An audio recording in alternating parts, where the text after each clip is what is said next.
Hey guys, so I just made this print and I thought that I would make a little video where I talk about my practice with making diptychs. These are two images, one on top of the other, and I do them sometimes vertically. More often I do them horizontally, but I'm going to share a few with you today and just sort of chat through my philosophy on making diptychs, why I put them together like I do, and share some new prints with you guys hot off the press.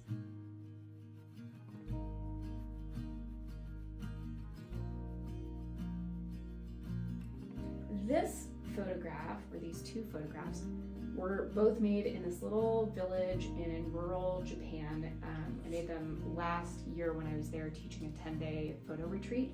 And there was a festival in this beautiful village. And so we went out there one night to photograph. And this top photograph is little flies, little bugs that were flitting around a street lamp. And so it's a little bit of a longer exposure so you can see the movement of the bugs. And you can even kind of see their wings flitting, I think. They're like little punctuation marks on the lines that I just adore. And then the bottom image is these lanterns that were lining a pathway going up to a temple. And they're both such simple photographs, right? Two really simple photographs. And I just thought they looked really beautiful and poetic together, so I made them into a vertical diptych. I mostly photograph square, not all the time, but for many years, about 20 years, I shot with a twin lens reflex camera. So I shot first with a Yashica Mat 124G that I got at a thrift store, this kind of junky camera store in Seattle. I bought it for $100 when I was maybe 17 years old. So I shot with that for a really long time. It was such a great workhorse camera. And that shoots with 120mm film. So you get a nice, big, juicy negative, 2¼ inches square. And then you can make a beautiful, really detailed print from a negative that size. So I shot with that camera, and then I shot with a Rolleiflex for years after the Yashica finally broke. But that experience of shooting with a square format for so many years, it just really kind of locked that format into my creative psyche somehow, and it just really works for me. I really like making photographs that are very simple. So somehow the square format feels like it really works for simple, quiet, still kind of photographs like I like to make. They just feel sort of, it's easy to make them feel balanced, right, in a square format. And so I love composing in that. So I still work that way, even though I photograph now with a digital camera. And right now I'm photographing with the Fujifilm GFX 100-2, which is a 102 megapixel medium format camera. So it makes these really big, amazing files. And then I just make them square. I crop off the sides and make the images square in the middle. So anyway, I'm still doing squares after so many years. So this photograph is two squares, one on top of the other, and because they're both night shots and because I processed them to make them, extra dark, I got rid of the line in the middle, so it looks like it's one photograph, but it's really two, which really is so extremely pleasing to me. And this is another one that I'm working with the same concept on this one. Hopefully there's not too much glare on this image if I stand like this, but this is, on the bottom, we've got two candles in between some beautiful rocks. These were lit by somebody for Shabbat, for the Jewish celebration on a Friday, out at Joshua Tree, just to honor it, and stuck them in the sand there in rocks. And then on the top, I put this photograph of a full moon. And I just really thought they were so beautiful together. And these kind of have a similar concept going on, right? Just really dark, really simple, really spare night photographs. I just really like the way those look together. They're kind of a nice set, actually, but very similar creative concept, right? So this is a new one that I just put together. I really like it. It's kind of emotionally dark. Actually, a lot of my work is kind of emotionally dark. I always think of what I tend to be attracted to as scenes that are sort of, they have an emotional darkness, but they also have kind of a hopeful light. I really like that combination. And so I think that sort of defines a lot of my work. But this diptych is on the top. They're both taken in Japan. On the top, there's a noren. This is like a curtain in a doorway in Japan. And then on the bottom, there's spilled soy sauce on a factory floor, which is, it was this really neat soy sauce factory that we went to. And I just thought they were so beautiful together. In black and white, that reads like blood or something, right? But I love the light in the soy sauce there. I thought that was really pretty. So yeah, it was just soy sauce, but it reads as something a little more intense in this photograph. And I'm running with that. I like that. I don't know why. Maybe I'm just kind of a dark person, but I think it's sort of beautiful and dramatic. And I love that noren just blowing the light and the light from outside coming in, sort of a subtle, soft light. So this is my test print, and I am going to experiment with some papers and experiment with making a bigger print of that one.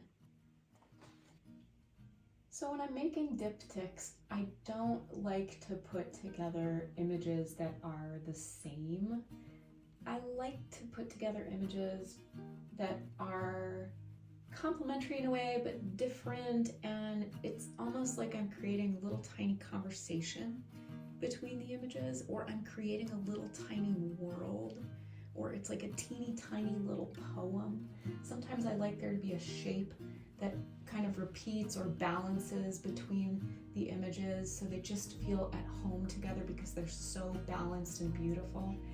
One of the things I often think about with diptychs is, for me anyway, and this won't be the same for everybody, but I often feel like really, really simple images work best together. It's like maybe this photograph is sort of almost too simple to be shown on its own, but with something else, with this another image that's also really simple, they just sing together even more, you know?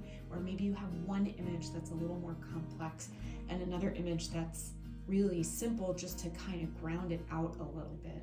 So really the first thing I think about when I'm making diptychs, I actually honestly don't really think. I think that's part of the key, is just not really thinking and putting images together because they just feel right together, or they have some sort of aesthetic resonance, you know? It's not like they intellectually make sense together, like they are both the same subject matter, or they were both taken in the same location.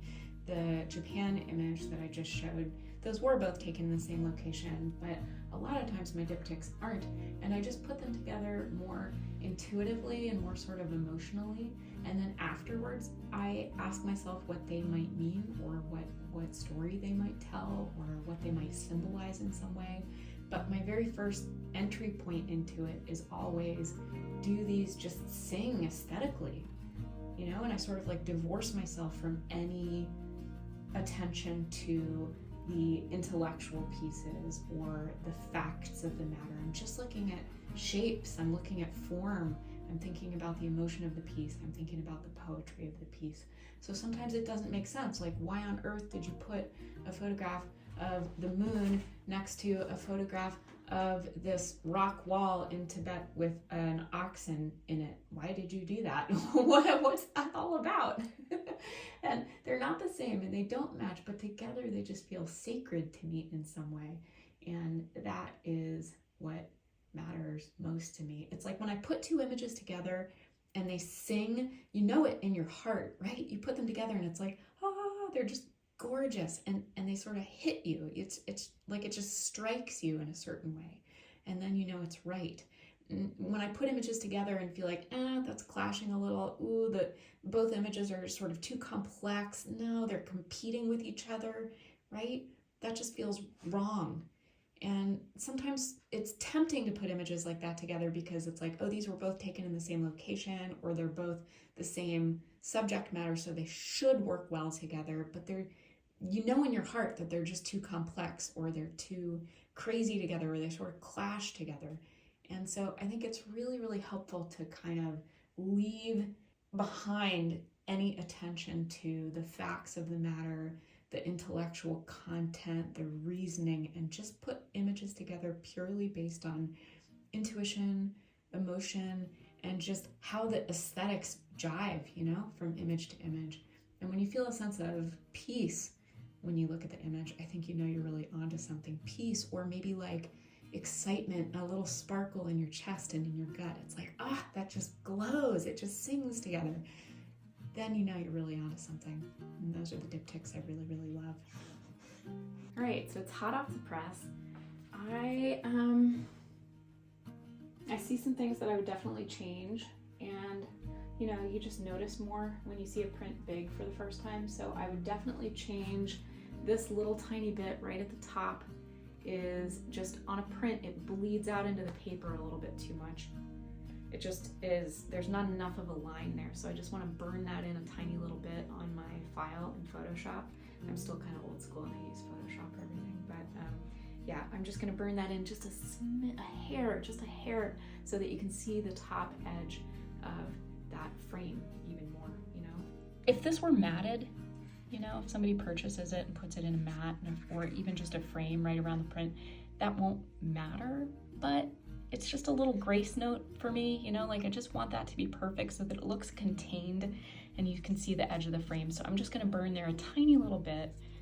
The other thing I actually might do is bring out a little bit more detail here in this pathway. There's some stones here that I know on the monitor I can see just a little bit more detail in there. So I think I'm gonna pull that up with a little bit of dodging and see where that gets me. So I printed this in Photoshop with the black and white settings. So that means that the printer manages the colors, and then I just added a little bit of slight sepia toning in the printer dialog box. So I just get a little bit of a warm look. When I used to print in the black and white darkroom, I taught darkroom for many, many years, I would do a little tiny bit of sepia toning, just a slight sepia tone, so that I still kept my dark tones really nice and heavy, but it was almost sort of like a split tone look because you just did the sepia slightly in the highlights. So I just bleach it out a little bit and tone it back in a little bit. Also would often use a warm tone paper. And we do have those choices now as digital photographers too, to do warm tone papers or papers that are really bright and white. But yeah, I always like just adding a little tiny bit of a sepia tone to my images just to kind of warm them up a little bit. So I'm happy with that. So on a lot of my images, you can see the line between the diptychs, and I don't mind that. I like that too. It's just been sort of a new thing lately where I've been experimenting with removing the line when I can on images that are really dark. And yeah, there's something deeply satisfying about that, to make it look like one photograph. But here's one where you can really see the line between them. I mean, it's faint because they're both light, but I like the way that looks. They just complement each other so beautifully, you know? I think that's what I'm looking for, just harmony and images that complement, maybe also challenge each other a little bit. Or oftentimes I have one image that's a little more complex and one image that's a little simpler to kind of balance. And really, it's all about the visual elements, what just looks good. And I leave the intellectual inquiry for later, you know? But yeah, this one on the left side here, they're handprints, these black handprints. This was at a temple in China, and for some reason, some people had something black on their hands and they just wiped it on this wall. And I thought that was so dramatic and kind of beautiful, you know? It's like photographing somebody's painting in a way. And I don't know why they did that. I don't know when in history that was done, but it just really attracted me. And then on this side, there is a paper prayer flag, like a prayer printed on a thin piece of paper, and it's attached to the wall in a monastery in eastern Tibet. This beautiful dappled light, and the prayer is blowing up in the breeze. So it's like the prayer is, that's the whole point, right? When the prayer blows in the breeze, it's like the prayer gets sent out to everybody. And so I thought that was a really beautiful moment. When I made this, I was smelling the incense in the air and listening to the monks in this monastery, and it was a really, really cool experience, and feeling the effects of the really high altitude in my body, which was so bizarre. But anyway, I happen to have my wits about me enough to make a photograph. And I like the way that turns out. I like how light they both are. They kind of sing together. They don't compete with each other too much, right? They're just sort of harmonious.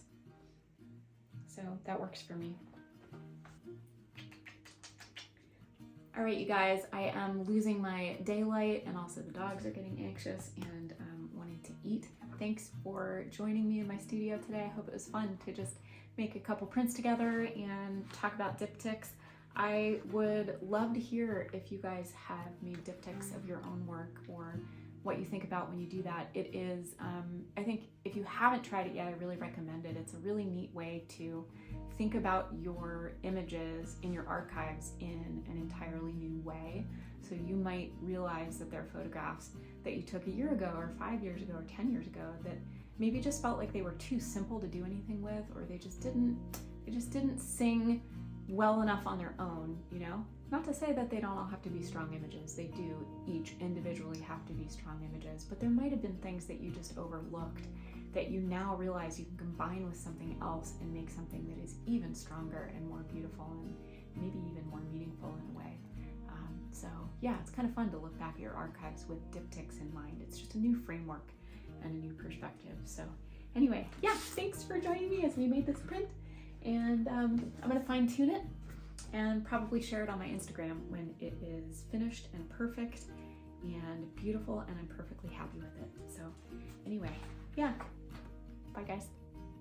If you'd like to explore creative ideas like these in more depth as they relate to your own photography, there are many different ways to work with me. I have a series of online courses, most of which you can start as soon as you sign up. Some focus on the creative side of the practice, and some are more professional track classes.